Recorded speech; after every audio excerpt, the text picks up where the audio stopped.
O Brasil vence a Guerra do Paraguai. Pela primeira vez, escravos lutaram ao lado dos brancos. E agora, sonham com a liberdade.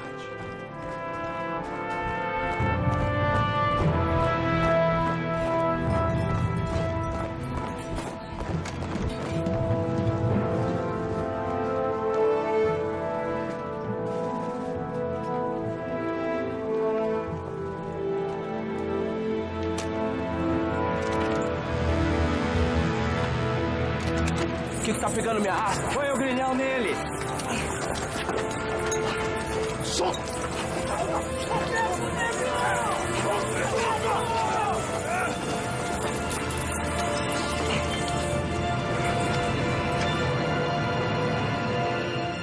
Um dos maiores banhos de sangue da América do Sul se encerra com uma promessa não cumprida.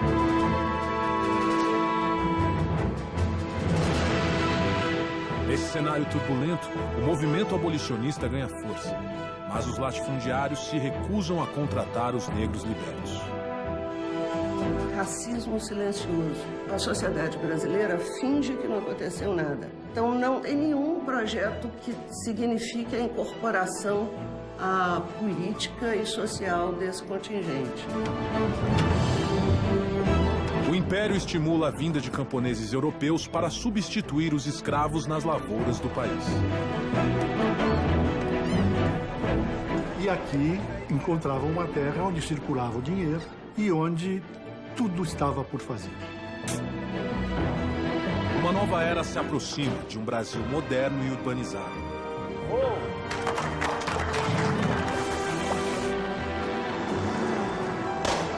E no centro desse turbilhão, 4 empreendedores visionários.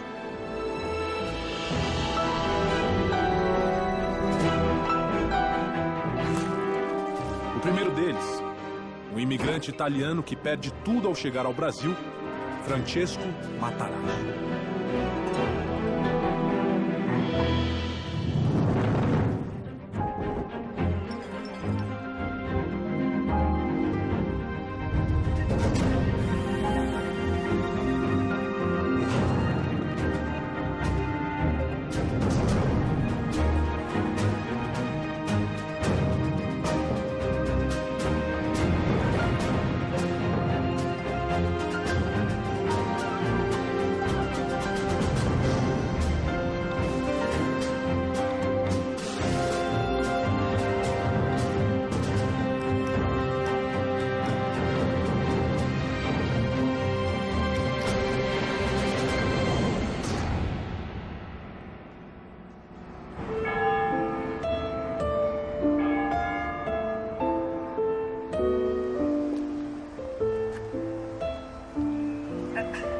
Buonasera, signore Matarazzo. Buonasera.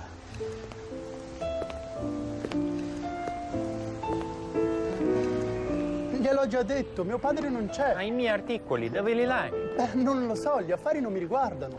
Ecco, ci sta. Buonasera, Beppe. Ah, signor Matarazzo. Grazie, Francesco. Lasci stare. Ci penso io qua. Va bene, papà. Hai portato tutto che ti ho chiesto, Beppe? Sì. Attimo. Ecco. Grazie, Beppe. Passa domani per prendere i soldi. Bene. A domani. A domani, Beppe. Ciao.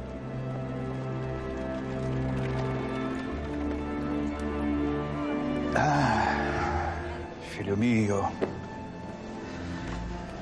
La vita degli ambulanti è dura, è pesante. Ma mi fa molto piacere, che non passerai mai per questo. Aos 19 anos, Francesco Matarazzo é o filho mais velho de uma bem-sucedida família. Seu pai é um respeitado médico e comerciante, e o futuro do jovem Matarazzo parece garantido. Chi sarà? Beppe? Forse hai dimenticato di qualcosa?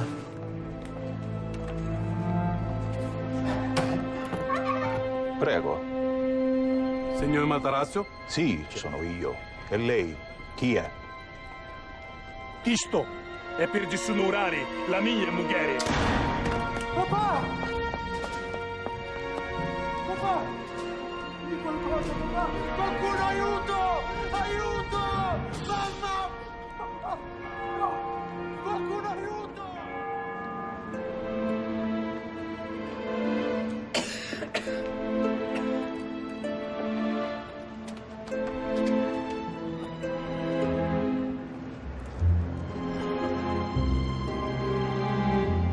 Con permesso, sono venuto a parlare con il signor Matarazzo.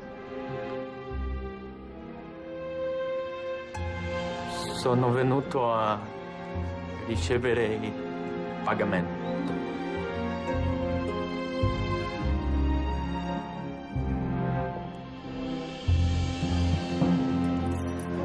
Questo adesso è tuo, Francesco. Sei il capo della famiglia.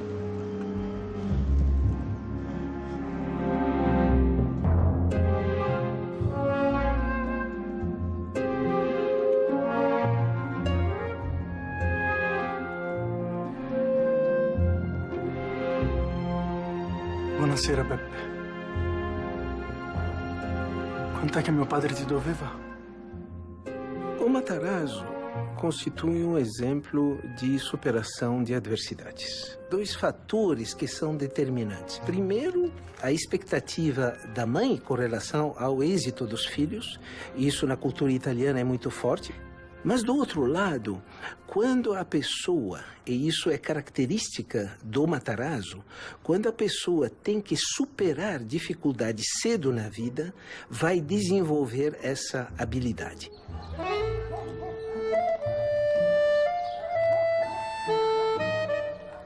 Eccomi qua. Scusatemi, compari. Affari. Non ti preoccupare, Francesco.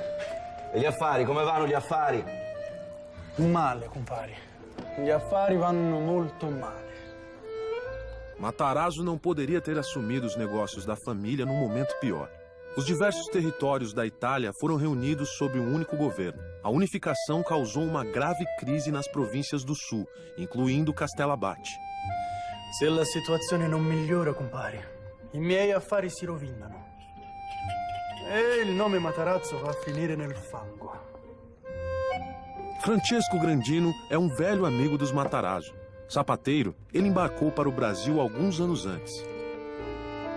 Tem uma crise na Europa, uma pobreza. Então, essa ideia de que aqui você vai conseguir terra, você vai conseguir boas condições, ela vai ser muito bem vendida na Europa. Francesco, perché non vieni anche tu in Brasile?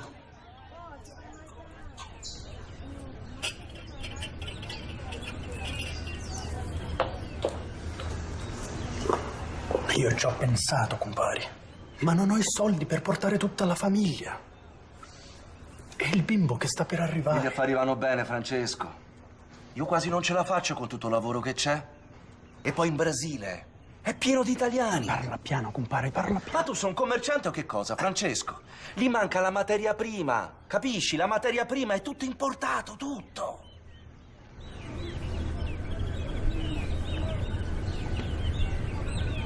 Strutto? Cosa? Perfino lo strutto è importato, compari. Perfino lo strutto, Francesco. Filomena? Sì? Noi andiamo in Brasile.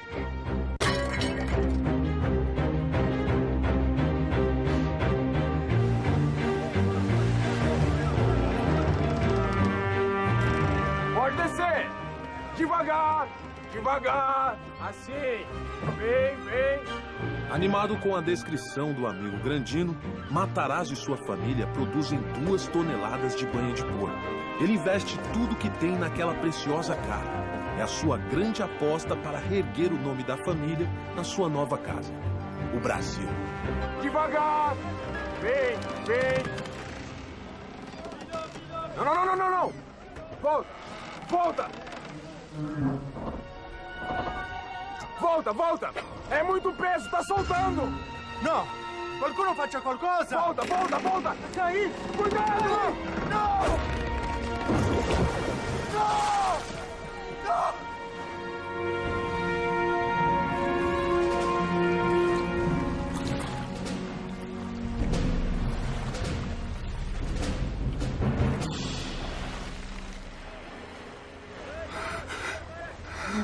No! È tutto nel mare!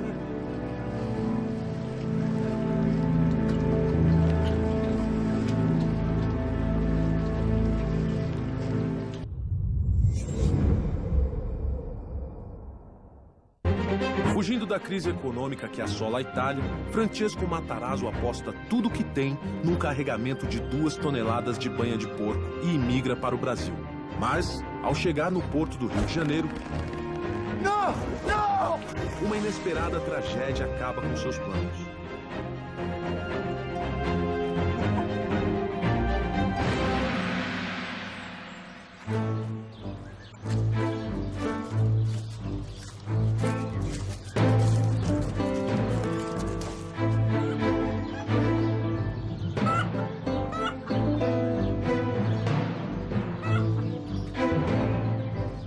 Bom dia, seu Gennaro. Pode entrar. Mas disse que é perda de tempo. Ah, seu Gennaro, primeiro veja os meus produtos, depois decida se é perda de tempo, não? Olha, a casa onde vivo. Acho que tem dinheiro sobrando para comprar porcaria. Sem escolha, Matarazzo toma emprego de mascate. Justamente o futuro que seu pai nunca desejou para o filho. Você é de que região da Itália, compadre? Calabria. Se quiser, posso te dar água. É a única coisa que tenho para oferecer. Não, mas não te aflija. Ó, Grazie. A vida tá dura no Brasil, compadre. Mas não vamos perder tempo com isso, não, que eu tenho muitas coisas para te mostrar. Veja, produto di primeira. É minha moglie che fa. no. No? Então, um pouco de peperoncino, pimenta.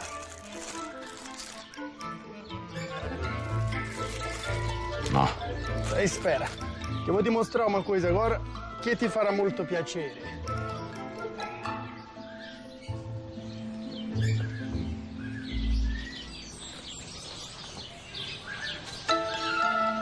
O Matarazzo é uma pessoa altamente sedutora, absolutamente conectada.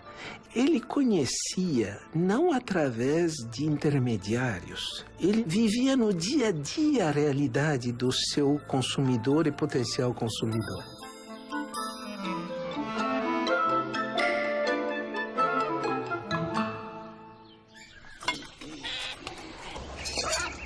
Mas escuta aqui. Essa não é dessas porcaria que com a semana de uso já solta o cabo, não, né? Pode ficar tranquilo. Se o Matarazzo vende, o produto é bom.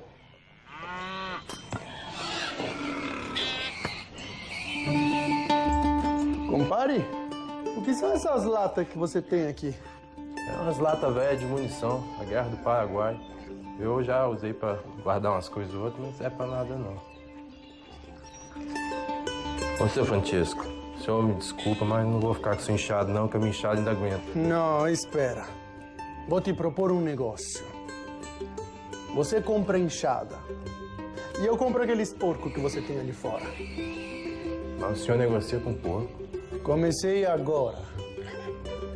Então, negócio fechado? Outra coisa, compadre. Você não me vende essas latas que você tem aqui, não? As grandes ideias, elas nascem das necessidades, né? Quem traz inovação são as necessidades que a gente escuta. E ter essa proximidade e acho que ter a humildade de parar e ouvir.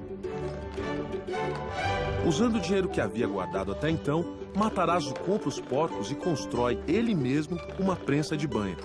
E para armazenar a banha, ele descarta as caras e grandes barricas de madeira e começa a usar latas. Você tem à disposição as condições de produção, né? É uma produção que não é muito complexa, não exige uma tecnologia muito sofisticada, então por que não começar a produzir isso nacionalmente? A ideia dá certo, e logo a banha Matarazzo se espalha pelo mercado de Sorocaba, e o nome Matarazzo ganha importância. Bom dia. Bom dia.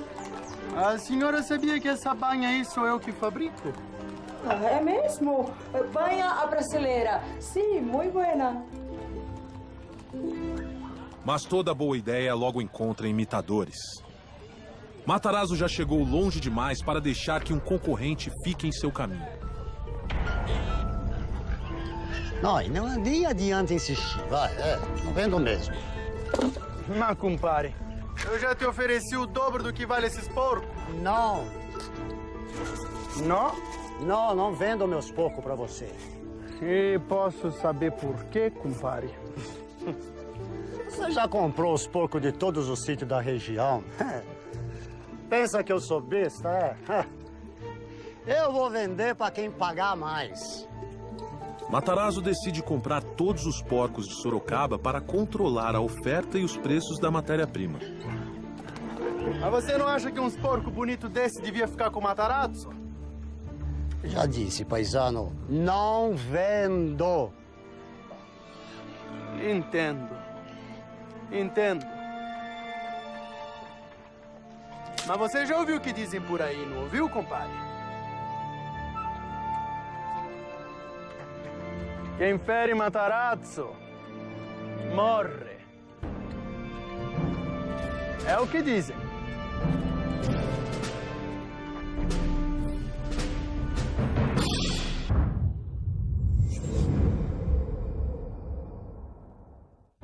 Trabalhando como mascate, Matarazzo consegue juntar o capital necessário para começar seu próprio negócio. Uma pequena fábrica de banha de porco. Com um plano de negócios inovador, a banha é vendida em pequenas porções armazenadas em latas. O produto de Matarazzo faz sucesso, mas a concorrência surge rapidamente. Banha a brasileira. Sim, muito buena. Matarazzo percebe que a solução é controlar a matéria-prima. Já disse, paisano, não vendo. Mas você já ouviu o que dizem por aí, não ouviu, compadre? Quem fere Matarazzo morre. Restringindo o acesso aos porcos, ele elimina os competidores. A banha Matarazzo logo domina o mercado. Com o sucesso da banha em lata, Matarazzo consegue abandonar o emprego de mascate e abre o Armazém Matarazzo. Bom dia, seu João. Fique à vontade. O armazém se torna um negócio estável e rentável. Ele começa com a banha, mas depois tem a lata e a partir daí vai criar uma indústria altamente verticalizada. Porque ele procurou cada vez mais ocupar todos os espaços. As matérias-primas ele preferia ele mesmo prover do que depender dos outros. Inimigo dos desperdícios, Matarazzo aproveita tudo que os porcos podem oferecer. A carne é vendida como cortes frios e embutidos. E os ossos são utilizados para fabricar botões de camisa. 5 botões.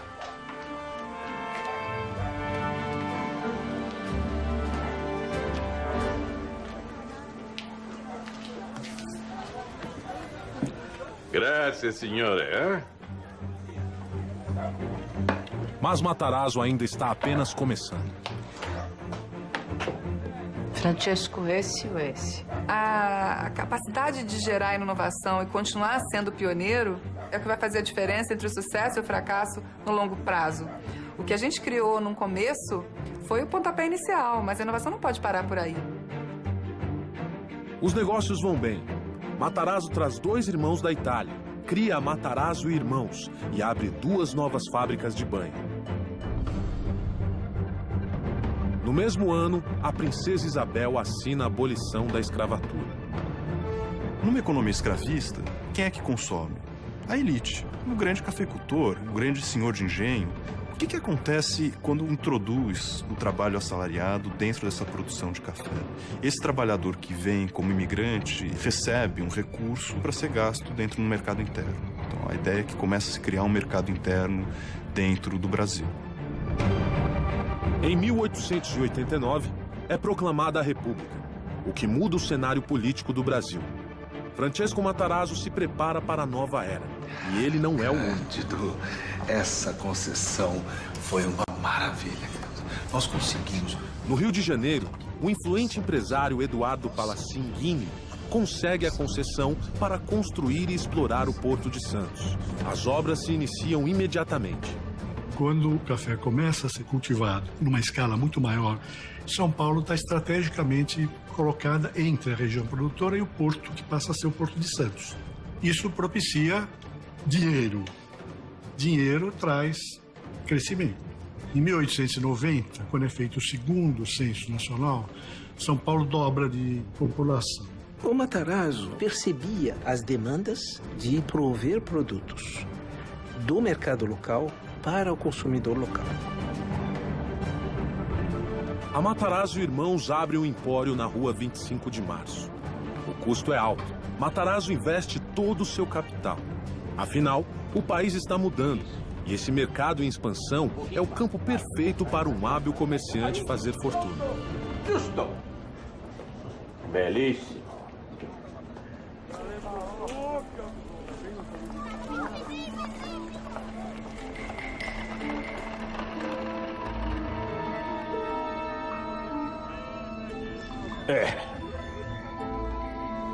Mais um dia de prejuízo. Desse jeito nós vamos quebrar. E o que fazemos?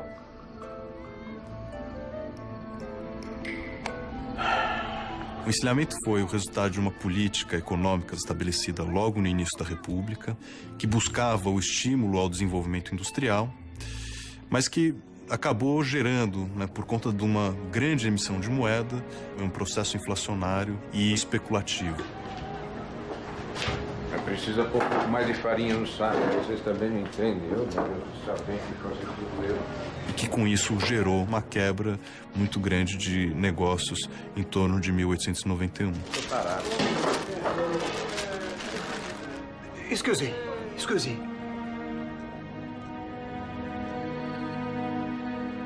Nós precisamos investir em farinha de trigo.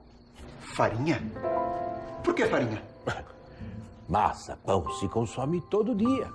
Banha de porco, as famílias consomem quanto? 1, 2 latas por mês. Farinha de trigo é todo dia. Podemos negociar com os importadores? Não. Nós podemos comprar direto dos Estados Unidos. Mas como, Francisco? Nós não temos dinheiro para esse tipo de operação. Nós podemos arranjar, ué. É só a gente vender nossas fábricas de banha. Ok, sei, Patson. As fábricas são a única coisa que dão lucro. As fábricas de banha trouxeram a gente até aqui. Agora é hora de mudar. As fábricas de banha não vão fazer as nossas empresas crescer. Farinha de trigo vai. Se você vender as fábricas, eu tô fora da nossa sociedade. E eu também. Maluco.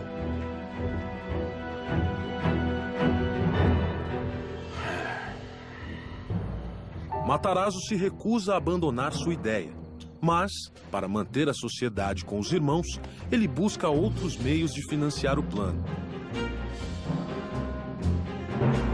Matarazzo pede reunião com Giovanni Bricola, um dos maiores importadores do país e dono de um banco.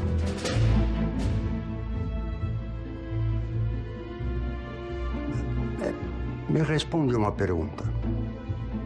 Por que você acha que eu emprestaria dinheiro para quem está quase quebrado? Você acha que eu não sei sua situação? O teu empório está à beira da falência. E você vem me pedir dinheiro emprestado para importar farinha. Com a farinha, eu vou salvar o empório.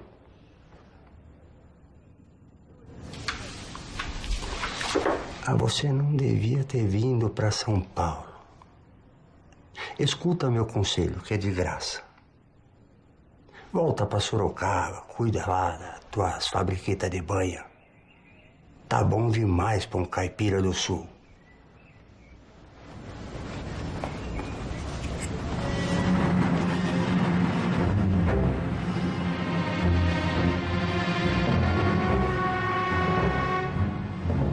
Sem o dinheiro de Bricola, Matarazzo precisa escolher entre a família e os negócios. Ele está numa encruzilhada.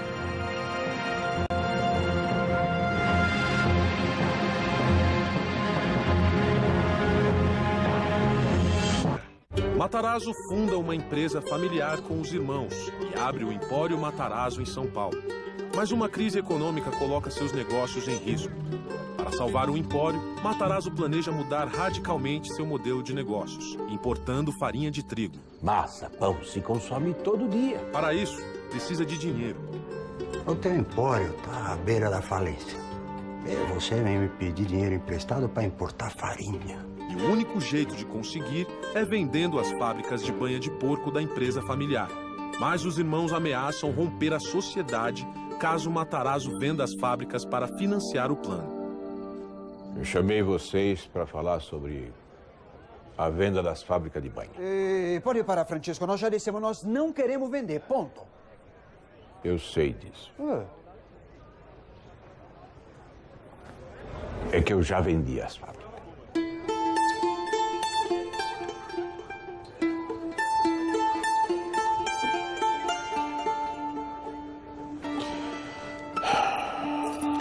Luigi e Giuseppe recebem uma parte dos lucros da venda, mas cumprem a promessa e rompem a sociedade.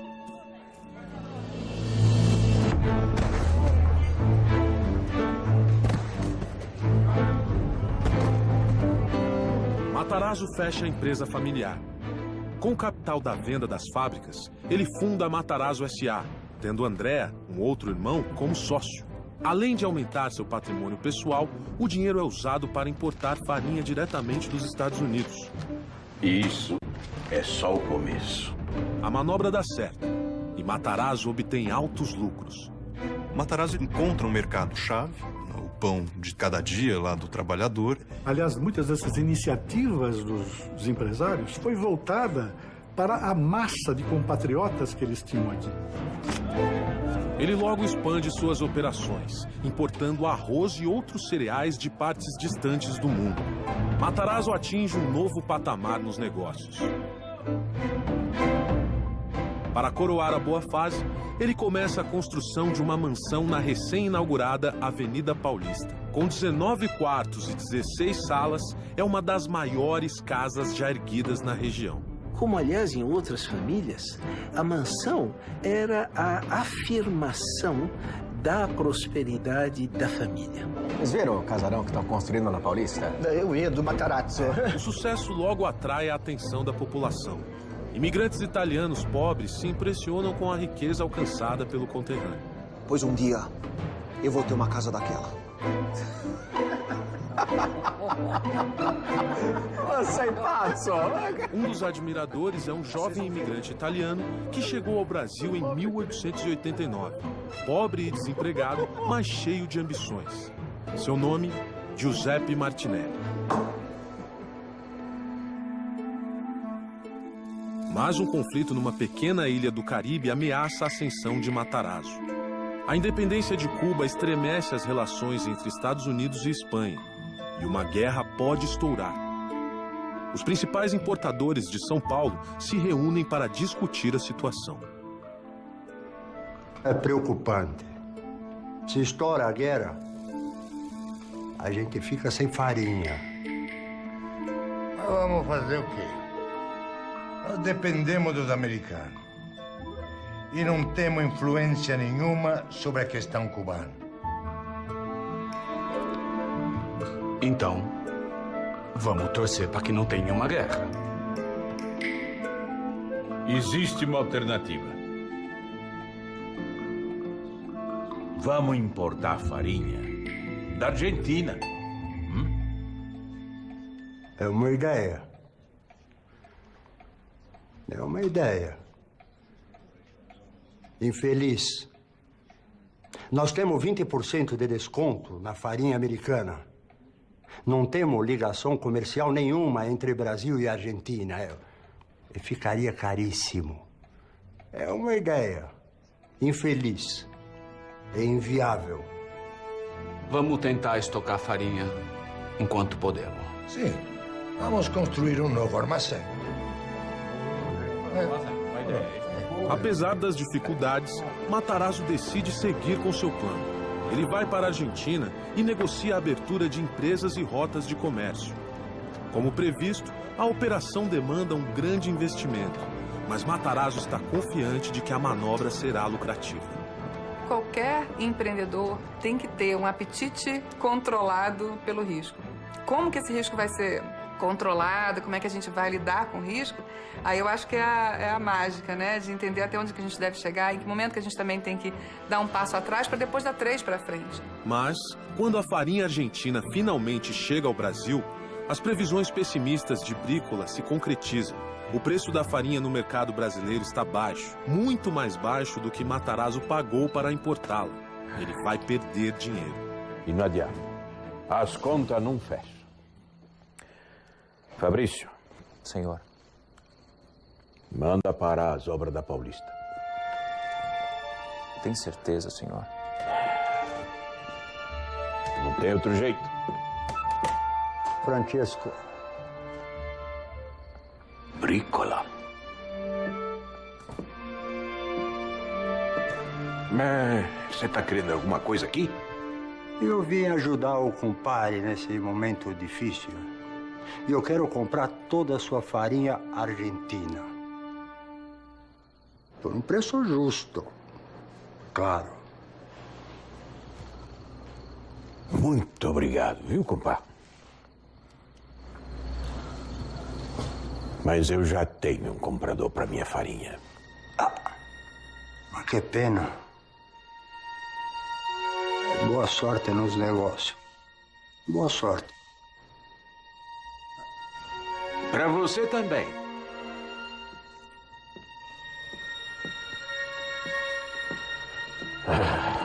Fabrício. Senhor. E aquela farinha ainda não chegou em São Paulo?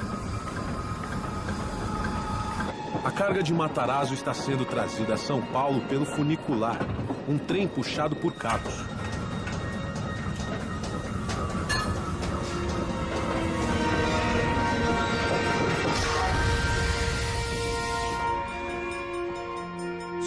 Seu Matarazzo. O que foi, Alberto? Fala logo, O trem parou. O quê? A máquina que puxa o funicular quebrou. Toda a farinha está presa no meio do caminho. Assim nós não vamos ter nem como vender a farinha.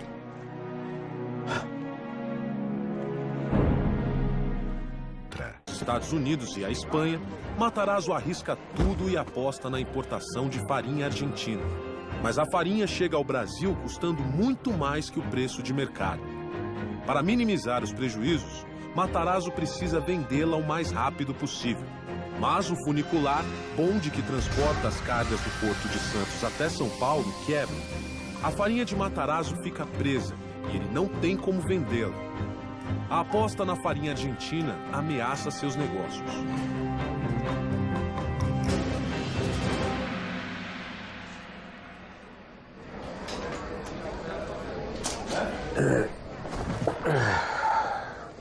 Alguma novidade, Francesco? Nenhuma. Aquela farinha vai ficar parada naquele trem pelo menos mais uma semana.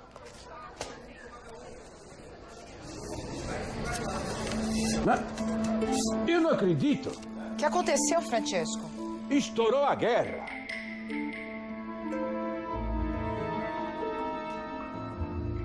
Mas eu tô salvo. Com o início da guerra, as linhas de comércio entre Estados Unidos e Brasil são interrompidas. A falta de farinha no mercado faz o preço disparar. Quando o negócio tá bom, todo mundo tá animado. A grande diferença de todos os empreendedores que têm sucesso é que na hora que a coisa aperta, aquilo aparece.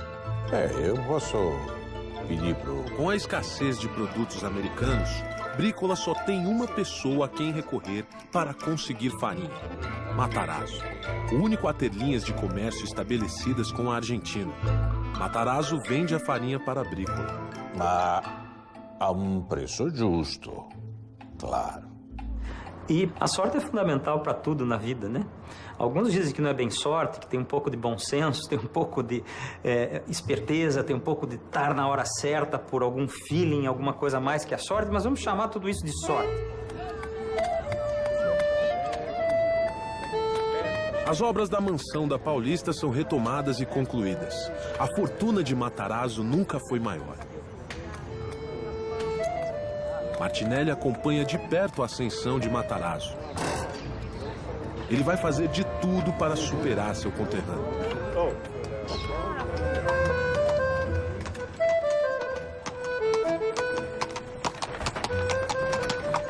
A mansão do Matarazzo, especialmente, foi uma atração turística em São Paulo. As pessoas iam lá para conhecer. Inclusive, o próprio Matarazzo é uma atração turística, né? E a hora que ele saía de casa, havia pessoas que iam lá para ver. Vamos precisar de mais empregados. Essa casa é muito grande, Francesco. Não que eu esteja reclamando, imagina. Mas limpar tudo isso... Francesco? Foi sorte. O quê? Todo o dinheiro que eu ganhei com aquela farinha argentina foi sorte. E eu não posso depender da sorte. No que é que você está pensando?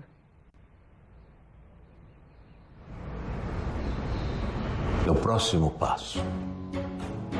Buonasera. Buonasera. Conosce-me, Matarazzo convida gerentes do banco inglês para um jantar em sua mansão. Tem certeza disso, Francesco? Meus amigos, essa noite nós vamos comer algo muito especial. É o prato que a maior parte dos italianos come aqui no Brasil diariamente. Bom apetito.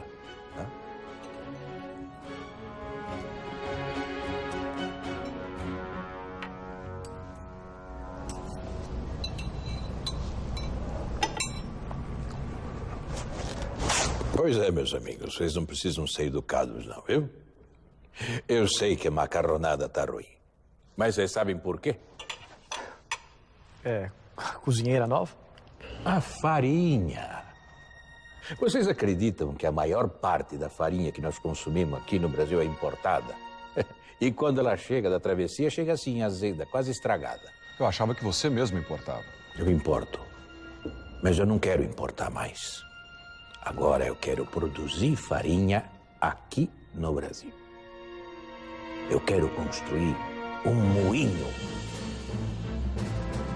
Matarazzo apresenta aos ingleses o seu projeto. Um moinho gigantesco, com alta tecnologia e máquinas importadas da Inglaterra. Não existe nada comparável no Brasil. O plano é construí-lo próximo a uma estação de trem, para facilitar o escoamento da produção. E a farinha será vendida em sacas, não mais em barricas, tornando o produto mais acessível, exatamente como Matarazzo fez com a banha em lata. É o projeto mais ambicioso de Matarazzo até então. E para que tudo isso se torne realidade, só precisa de uma coisa.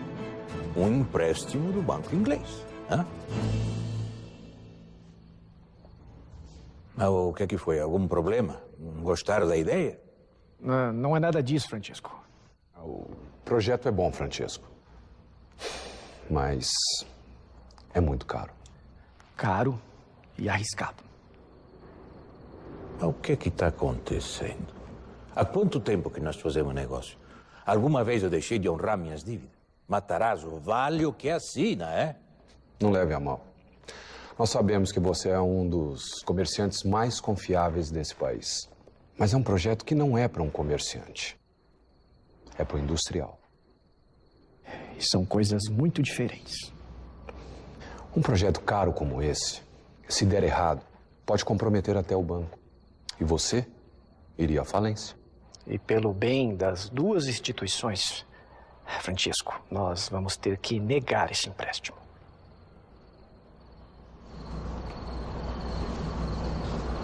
Não.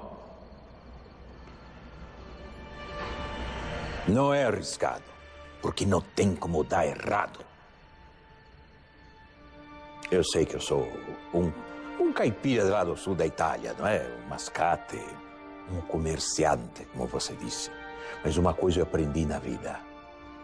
Uma coisa só tem valor se tem alguém para comprar. E eu conheço muito bem o meu mercado. Eu conheço os italianos. Quando eu cheguei aqui no Brasil, eu perdi tudo que eu tinha. E fiz uma fortuna vendendo para eles. Hoje eu sou o maior comerciante de farinha de São Paulo.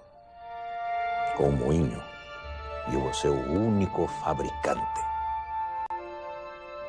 Como empresário, como comerciante e como italiano, eu garanto a vocês, esse moinho está fadado ao sucesso. Reconsiderem. entraremos em contato. A grande sacada do Matarazzo é justamente entender esse momento da indústria no Brasil, da emergência industrial do Brasil. Senhor Matarazzo, chegou um telegrama. É do banco, senhor. O que diz? Substituir aquilo que antes era importado por uma produção nacional e que tem um mercado grande à disposição.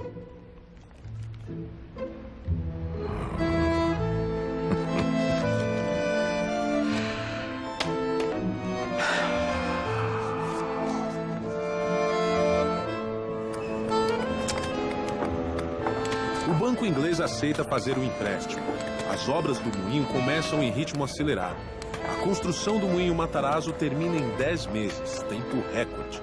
Logo está funcionando a todo vapor, produzindo 110 toneladas de farinha por dia. Dentro da estrutura do moinho, o Matarazzo percebe que precisaria produzir tudo aquilo que, de certa forma, atenderia o seu próprio produto. Então você vai precisar de sacos para ensacar a sua produção.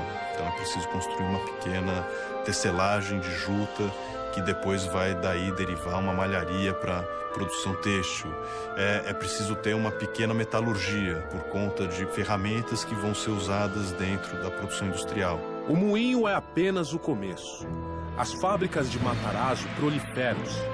Tecelagem, cosméticos, produtos de limpeza, uma infinidade de artigos com o nome Matarazzo. Ele fica conhecido como fabricante de fábricas. Quando nós olhamos a história dos pioneiros e o caso também do Matarazzo, ao longo da vida nós vamos ver que a riqueza para eles é um meio, não é um fim. Enquanto que para aqueles que procuram a riqueza como fim, raramente eles se tornam pioneiros. Os pioneiros são aqueles que fazem da riqueza um meio de viabilizar o sonho. Criando produtos que os imigrantes e as classes mais pobres podiam comprar, Matarazzo fortalece a nascente classe média do país. Cria um império. E o símbolo dessa transformação é o moinho Matarazzo, um dos primeiros passos da indústria brasileira. Mas esse é apenas o começo.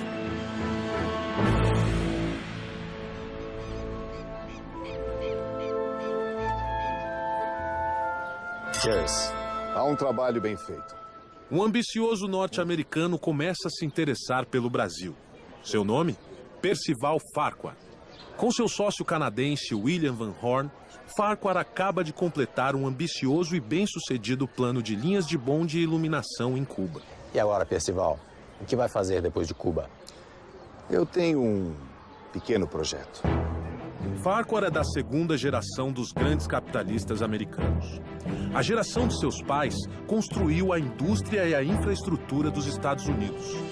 As obras da América já foram concluídas. Farquhar não tem espaço para deixar sua marca no seu país natal. Então, não vai me dizer qual é o projeto? Uma ferrovia. Ferrovia? Onde? Em todo o continente. Eu vou construir a Pan-Americana, William. Uma ferrovia que vai ligar o Alasca à Terra do Fogo. Você nunca foi de pensar pequeno. Vai precisar de muito dinheiro. O dinheiro eu consigo. E vai precisar trabalhar no Brasil. Vai precisar de contatos, vai precisar de reputação. Senão não constrói nenhuma linha de bonde. Você tem razão, William. Algum conselho? Para sua sorte, eu tenho um cartão de visitas ideal para você entrar no Brasil. Você vai para o Rio.